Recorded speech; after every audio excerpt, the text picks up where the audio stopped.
There are many ways to improve your chess skills. Here are a few tips. 1. Practice, practice, practice. The more you play, the more you'll improve. 2. Analyze your games after you play. This will help you understand what you did well and what you could have done better. 3. Study chess strategy and tactics. There are many books and online resources that can help you learn these important concepts. 4. Play against stronger players. This will help you learn from your mistakes and improve faster. 5. Join a chess club or participate in online chess communities. This will give you the opportunity to play against a variety of players and learn from them.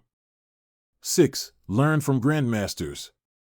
There are many chess grandmasters who have written books and produced videos explaining their thought process during their games.